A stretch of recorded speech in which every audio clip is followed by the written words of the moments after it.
Let me tell you this.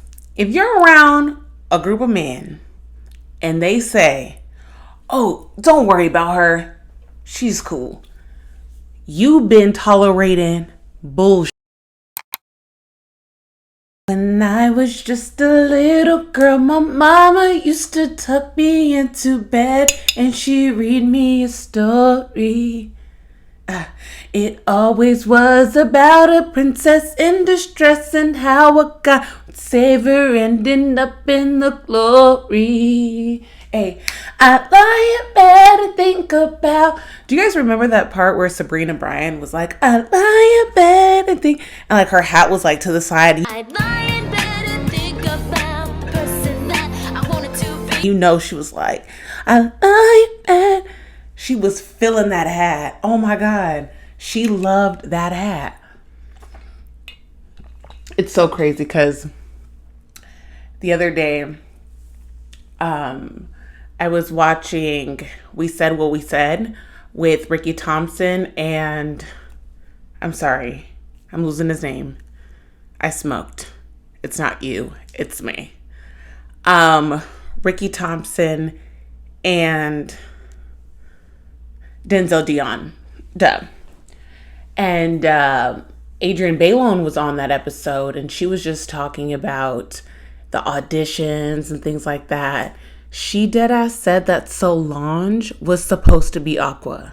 Raven Simone as Galleria, Sabrina Bryan as Dorinda, myself as Chanel, and Solange Solange as Aqua. Wow. Wait, let me think. In what world? I sat and I thought hard and I'm like, no. And every time you hear those things, you're like, oh yeah, like you're supposed to be in certain places at certain times and things are supposed to happen the way they're supposed to happen because what? Solange as Aqua? That was crazy. And what's even crazier is the fact that I wanted so bad to be Galleria, the leader, the best one in the group. I was Aqua every time. And one girl told me, you're gap tooth. You have to be Aqua. And you know what? I couldn't even argue with her. I couldn't do it because inside I'm Galleria. I understood her. I understood the fact that some people have to be in certain spaces. You know, I had to be Aqua. Anyways, I guess we should introduce the show. Why don't we? Hello, guys. My name is Asia, my queen, and this is As If with your host, Asia, my queen. That is me. That is she. Oh, hi.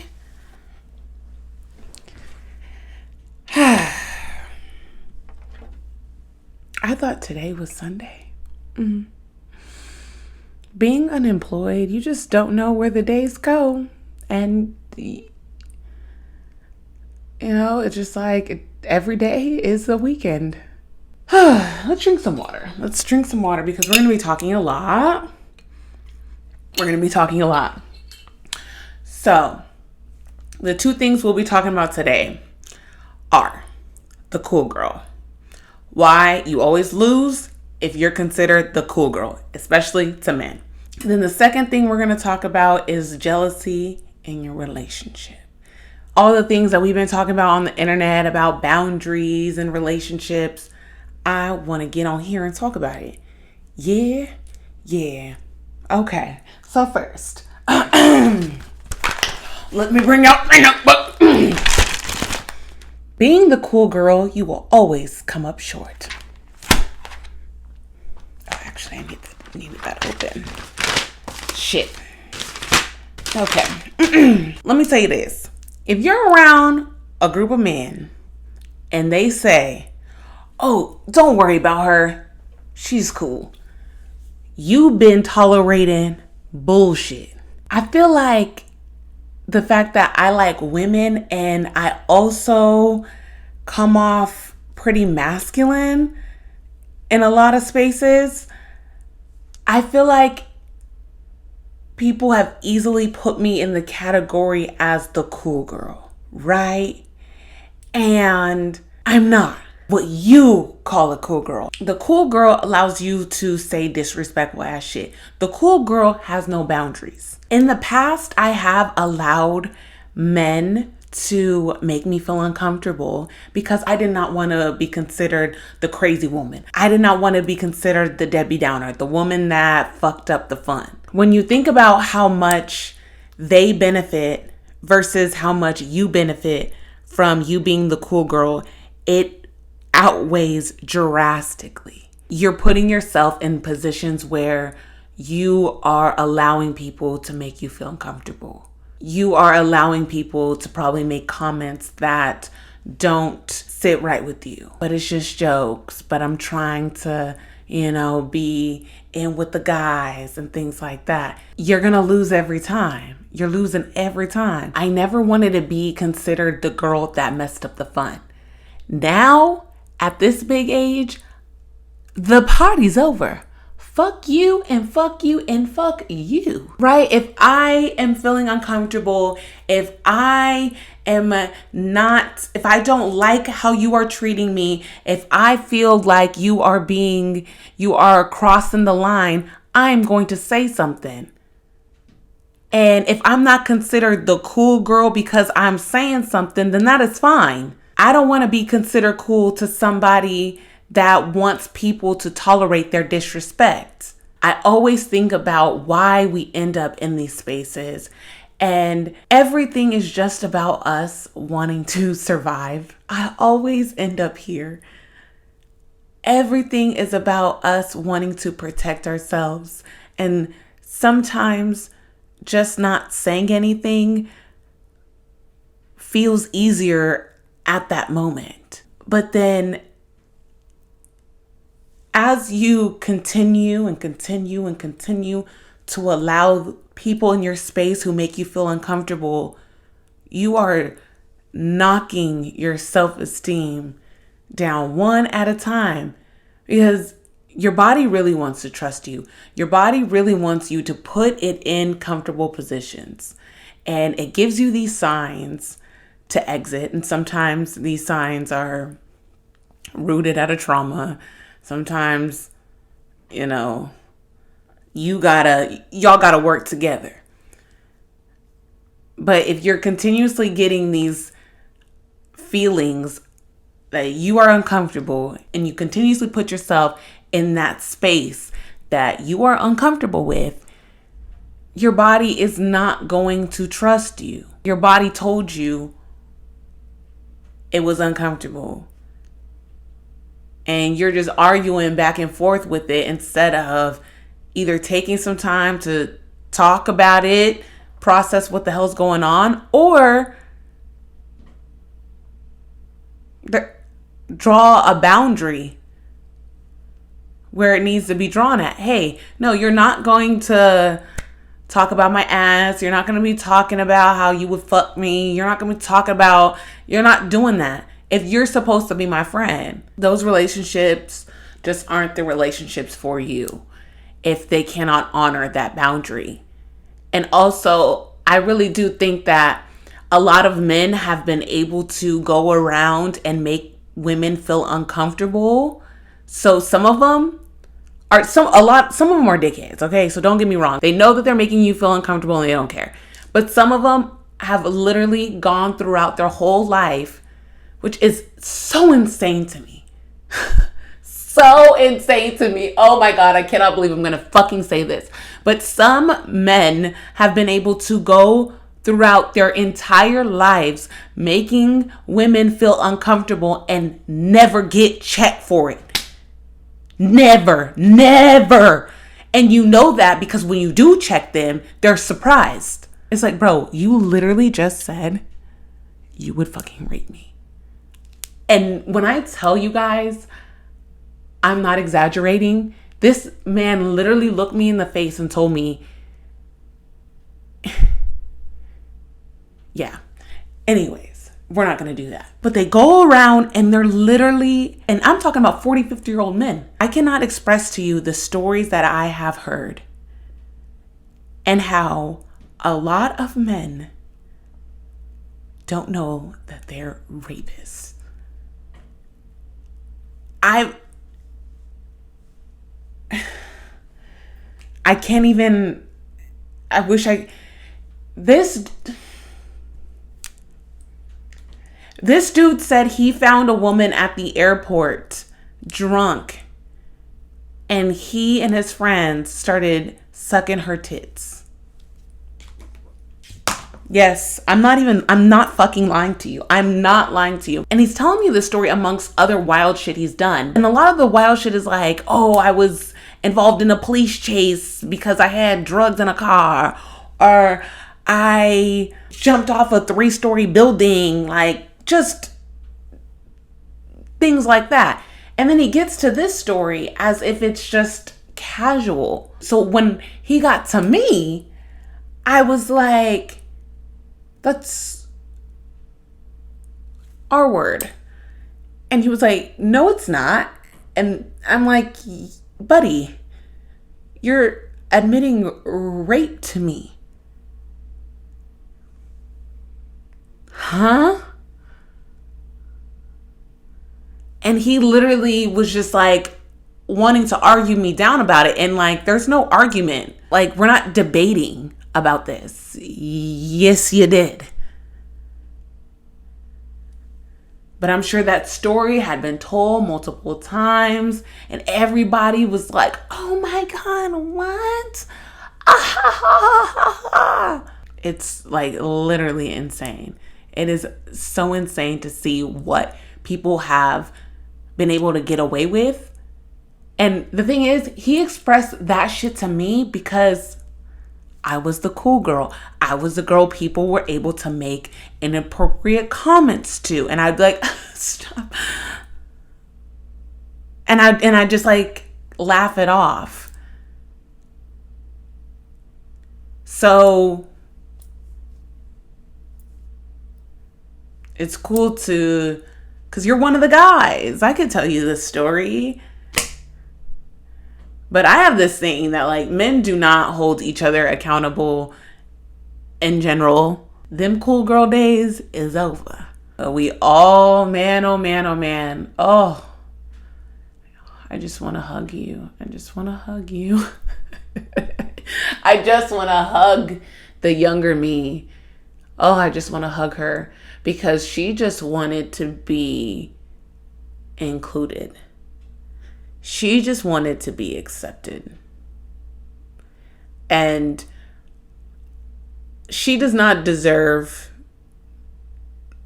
me beating her up because she was already beat up. Oh man, the things that I dealt with.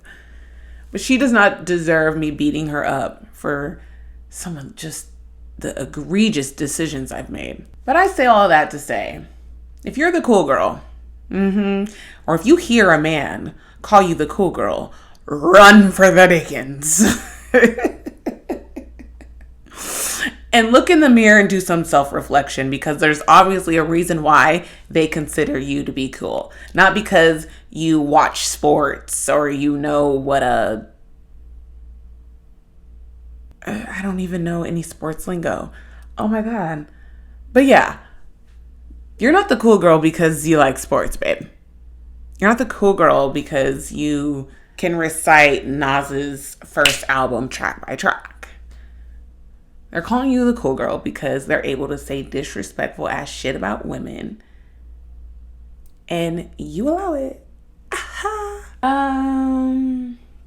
Next on the docket, we're going to talk about jealousy in relationships. We've talked about jealousy so many fucking times, bro. Oh my God. But I think it is so interesting. Oh my God. I find jealousy to be so fun to talk about and dissect. Because I think it's one thing we pretty much all have in common, right? And it's so funny how we blame others for the reason why we feel jealous. And it's also so interesting how we express it.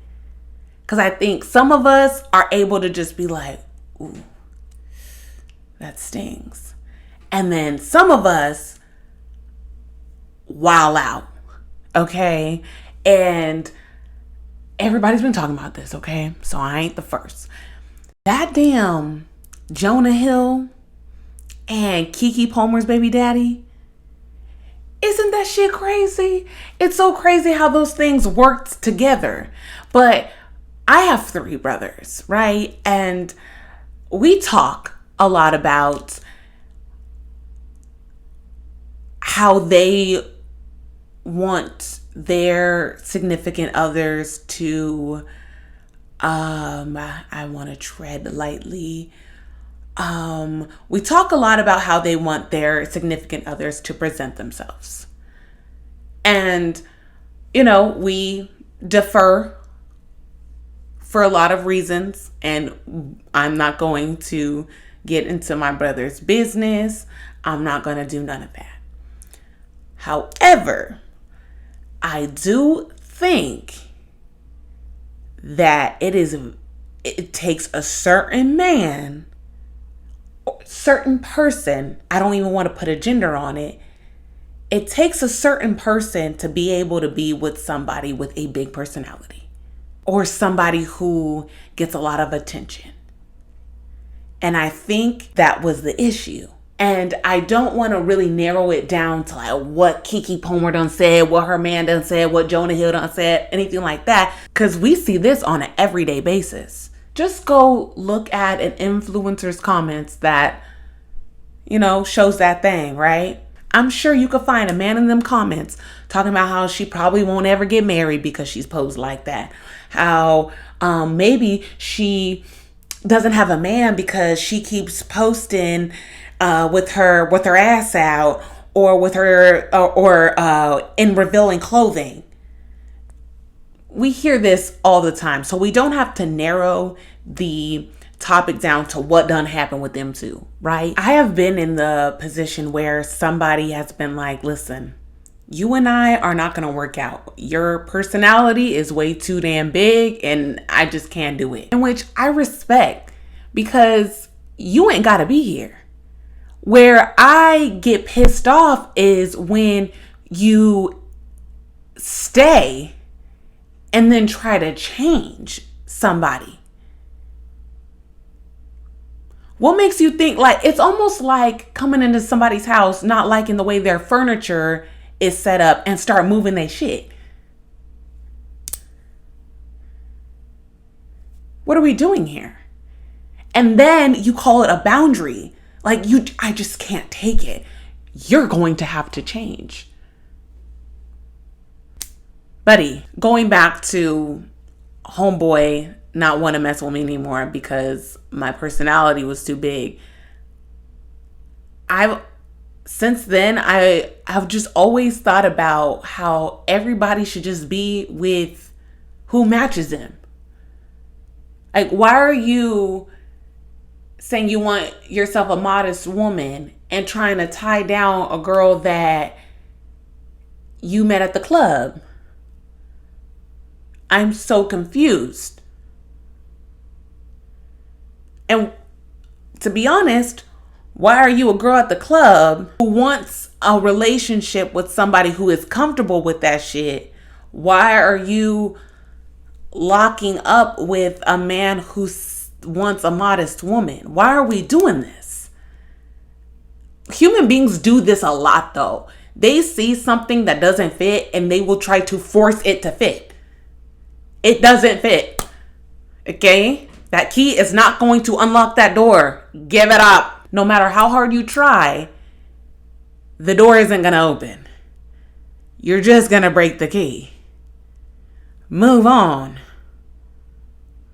And the door might open next door. But you steady trying to make this shit work. And the thing is, I'm not saying this in a way where I have never done this. I'm speaking from a place where I'm like, bruh, like I've tried to make so much shit work. Nigga, I was at the same job for 8 years that I hated. So I've always been that type of person that just try to make things work even when they weren't, even when I know they don't work.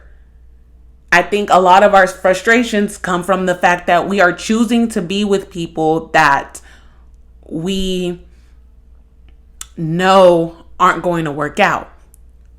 Then I think on TikTok, I saw a video where this girl was saying how, yeah, it makes sense for a man who wants a modest woman to choose a modest woman. But he gets his shit off by taking a woman and stripping her from everything that she fucking is. And that was a gem. I was like, yeah, that's exactly why. Because I am so confused how I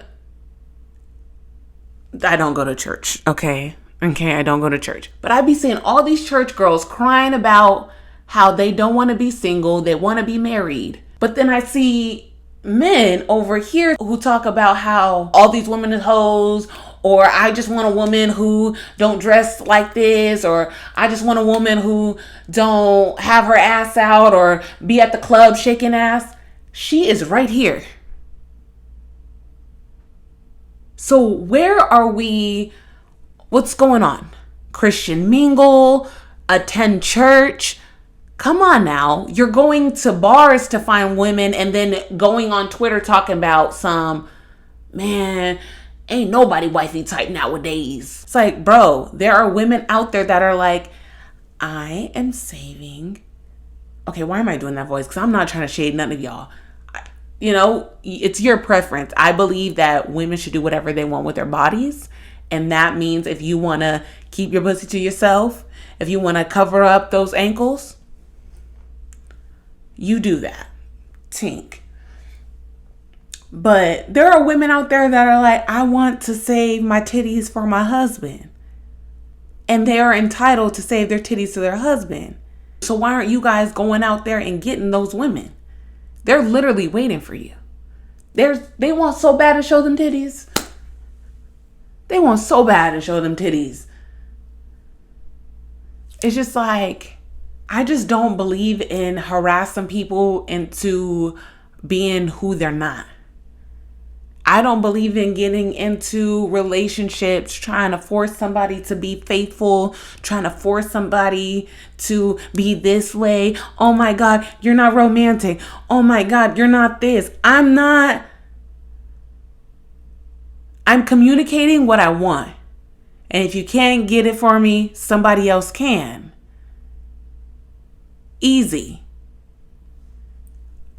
Right? Like, I'm not going to just sit here and cry to you in your face and tell you everything that I want you to be, knowing that ain't you. I've had to have that rude awakening with something just that's been so devastating in my life.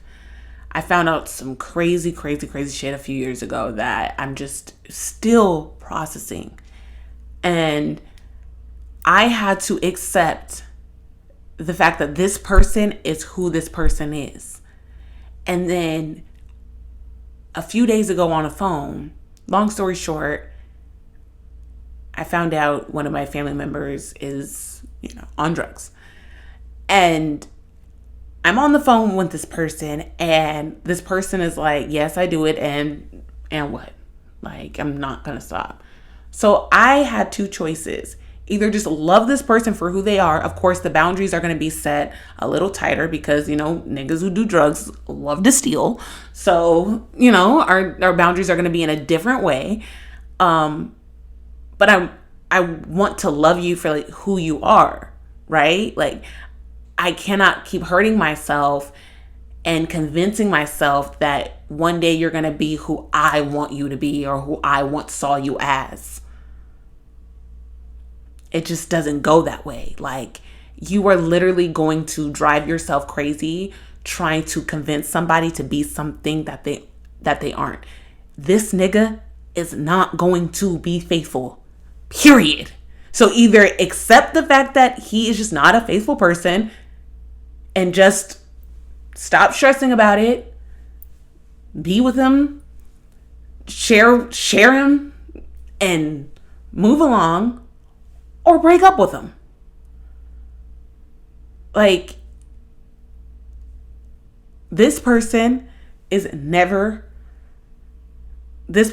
up and told me, yes, I'm doing drugs and I ain't gonna stop. I mean, yes, it's still a lot for me, but it feels that much better, the fact that I'm just like, okay, you're obviously having fun, okay? Because drugs are fun. Let's not get it fucked up. Drugs are fun. They're just highly addictive and will ruin your life. Because you don't know when to stop having the fun, or you want to have too much fun. The drug stuff stops with shrooms with me. I don't do the cocalinas. I don't do the cracks. I don't do the meths. Never have, never will. I'm just not going to do it, you know? But, you know, some people want to go further. And who am I to judge? And also, like, who am I to keep beating you into being somebody that you're not? Like,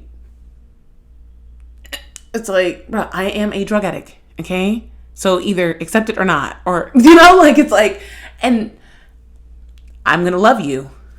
I'm going to love you. Like I said, the boundaries are going to be, you know, in a different place. But I love you. So, yeah. The boundaries are going to continue to move based off of the information that I'm given. But I don't want to continuously stress and try to beat someone up into being somebody that I feel they should be, or you're not reaching your fullest potential. It's like, bruh, that is their fullest potential because that's what they're doing. I hate to say it. I fucking hate to say it. But for right now, this is their fullest potential. They cannot be faithful towards you. So choose. Stay and shut the fuck up, or break up with them. Because you can't keep stressing about it, guys. You guys literally cannot keep stressing about somebody doing what the fuck they want to do. It ain't worth it.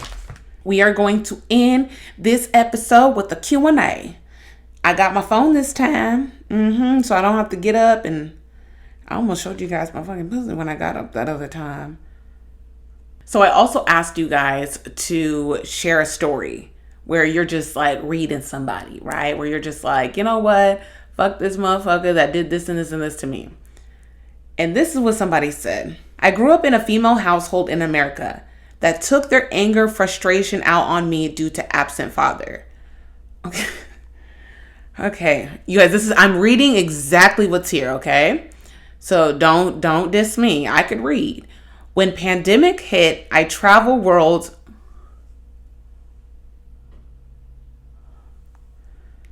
Sorry, this is not funny. I'm sorry to say that. When pandemic, I should not be laughing because this may be your second language. So let me stop.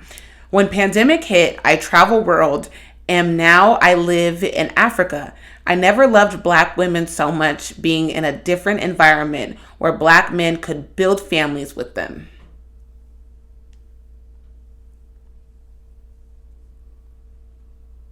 Do you guys understand what I'm talking about when I say, what do I do that makes you feel comfortable to say certain things? You know? Maybe I invited this. Maybe I invited that. Okay. One of the questions that I got and I want to answer and that I can actually comment on is, what is your biggest regret? My biggest regret is not believing in myself earlier. I never thought I was the type of girl that deserved the things that I wanted. I always thought my life would always be me dreaming about things. I never imagine myself actually getting up and doing something and sticking to it and being consistent with it. I don't know, I never really like saw it for myself. Like, I think from the outside looking in, it seemed as though that I knew what I was doing, or I had a plan, or I believed in that plan. But I didn't. I never believed that I was going to be any better than what I was exposed to. You know, I just always thought that this was going to be it. You know, I was on a podcast a few weeks ago, and the host had mentioned me being talented. And I was kind of taken back because I'm slowly but surely able to see talent. However, I don't see it too much yet. It's not in the way that I am able to see it in other people. Like, somebody can do the exact same thing I'm doing, and I'm able to see like, oh, she's talented. But it's just hard for me to look at myself and consider myself talented. So I'm getting better. And I think with me constantly learning and trying to get better, I'm starting to see where the talent lies. I'm starting to see that it is a talent for somebody to get in front of a camera and share their thoughts and do it in a way where people are like, yeah, I can relate to you. You know, I'm starting to see that. And it's so, like I said, like, I'm able to see it in other people who are doing very similar things as me. I'm able to be like, wow, she is talented. She needs to continue. But it's been difficult for me. It has. So I'm working on it, you know, and I think me showing up and recording my podcast and doing the things, it's getting better because I am now proving it to myself. You know, when you have the motherfucking proof, remember we talked about the motherfucking proof. When you got the paperwork, who can deny you? When the paperwork is sitting in your face, there's no doubting it. Okay? Anyways, thank you guys so much for being here. I appreciate you. I appreciate you so much for just listening to me. You're so awesome. Thank you guys again. Don't forget to like, subscribe, follow me on Instagram, TikTok. Yes. Why do I always forget the social medias that I have? It's like, bruh, it's 2. Relax. Okay? But yeah. Have a great night. Have a great day whenever you're watching me. Thank you again. Bye-bye.